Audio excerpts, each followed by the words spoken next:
Los núcleos agrarios en México. ¿Qué son y cómo se organizan para su funcionamiento? Los mexicanos somos herederos de raíces culturales de los principales pueblos originarios asentados en el territorio mexicano, como los tarahumaras, yaquis, chichimecas, otomíes, zapotecos, mayas, olmecas, totonacas, entre otros, quienes tenían diversas formas de organización territorial, social y política. Por ejemplo, en el Imperio Azteca se tenía el Calpulli, que significa congregación de calles, es decir, casas. Consistía en una comunidad de familias que ocupaban un espacio territorial, compartían dioses y la resolución de sus problemas económicos. También reconocían a una autoridad que resolvía los asuntos del orden comunal. Los núcleos agrarios tienen un antecedente histórico que les dio una forma jurídica tal como hoy lo reconocemos. Durante la época colonial, se reconoció la acreditación de la posesión y disfrute de tierras mediante títulos primordiales a pueblos y comunidades. Con la consumación de la independencia, el Estado elaboró leyes de colonización, lo cual provocó que las tierras en los pueblos fueran usurpadas por hacendados o caciques a la sombra de la tiranía. El Plan de Ayala, en la Revolución Mexicana de 1910, tuvo como consecuencia la creación de la primera ley agraria en 1915, ratificada en su esencia en el artículo 27 de la Constitución de 1917, que restituyó las tierras con el lema «La tierra es de quien la trabaja».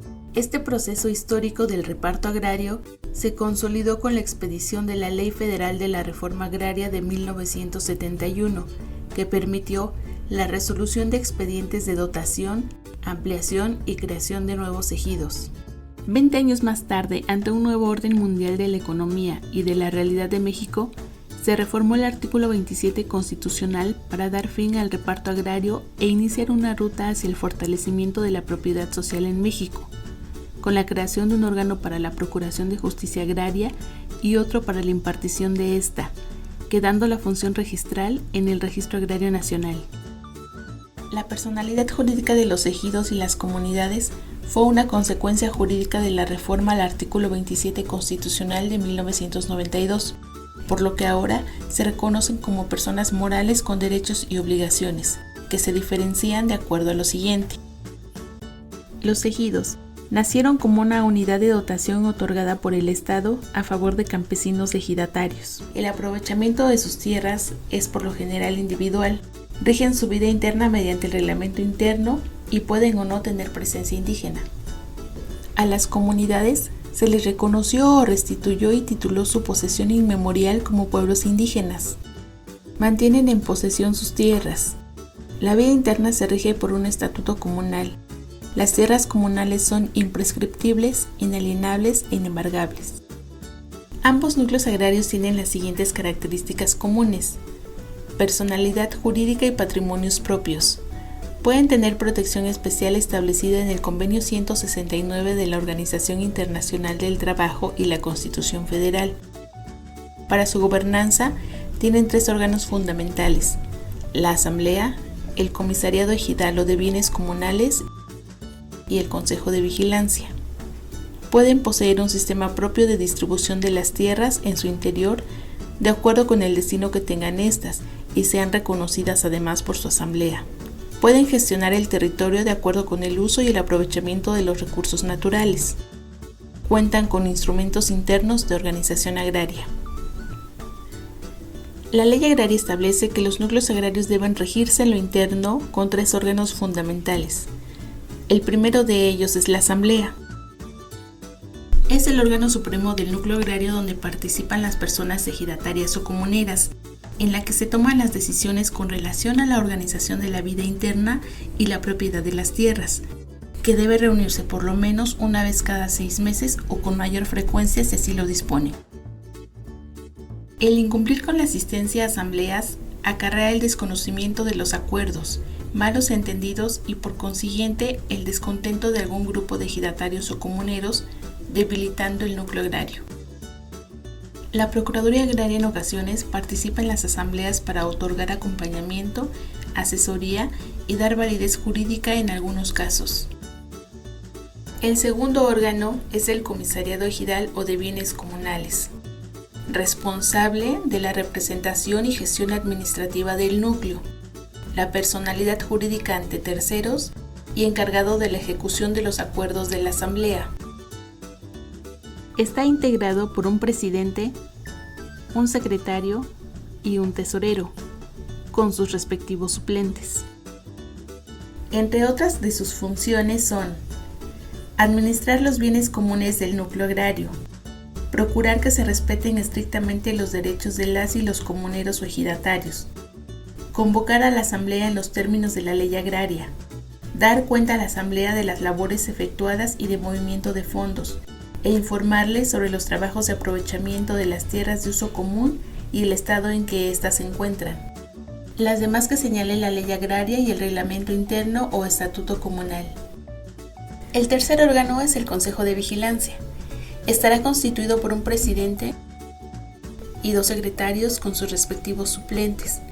Operará de acuerdo a las siguientes funciones: vigilar que los actos del comisariado se ajusten a los preceptos de la ley agraria, revisar las cuentas y operaciones que realice el comisariado a fin de denunciar ante la Asamblea las irregularidades en que haya incurrido, convocar a la Asamblea cuando no lo haga el comisariado, y las demás que señale la ley agraria, el reglamento interno o el estatuto comunal. Las candidaturas deberán integrarse por no más del 60% de candidatos de un mismo género. Los integrantes de los comisariados y de los consejos de vigilancia durarán en sus funciones 3 años y no podrán reelegirse. Para que estos órganos de los núcleos agrarios puedan trabajar de manera coordinada, requieren de herramientas que les permita consolidar su vida jurídica, económica y social para una mejor organización interna, que contribuya a su bienestar colectivo. Por tal razón se reconocen 3 instrumentos prioritarios.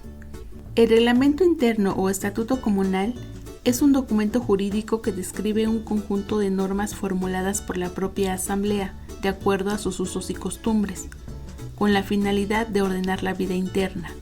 Sirve para establecer derechos y obligaciones de las personas comuneras, ejidatarias, posesionarias y avecindadas, con el objeto de proteger la integralidad de la comunidad y los recursos naturales con que cuenta. El libro de registro de titularidad de derechos tiene como base el padrón emitido por el Registro Agrario Nacional. En este libro se asientan los datos generales, no solo de ejidatarios o comuneros, sino de avecindados y posesionarios, siendo útil para conocer a detalle las operaciones jurídicas que se realizan al interior del ejido o la comunidad en cuanto a los derechos sobre la tierra. El libro de contabilidad es el libro donde se escriben todas las operaciones realizadas con dinero por el núcleo agrario, en el orden en que se realizan las compras, ventas, pagos, cobros y gastos, por lo que es más fácil ver cuánto dinero entra y cuánto dinero sale para tener la mayor transparencia en el manejo de los recursos, y cualquier integrante del núcleo agrario puede verificarlo. Actualmente el país se transforma con un nuevo enfoque hacia una gestión del territorio, que consolida a los pueblos no solo en la propiedad de sus tierras, sino también de su identidad, cultura y recursos naturales. Por ello, la Procuraduría Agraria está comprometida a la defensa de los derechos agrarios, impulsando el desarrollo social, reduciendo las brechas de desigualdad entre hombres, mujeres, jóvenes y pueblos indígenas. Síguenos como Agraria Oaxaca en nuestras redes sociales. Visita nuestra página, escríbenos al Telegram o WhatsApp. Suscríbete a nuestro canal de YouTube.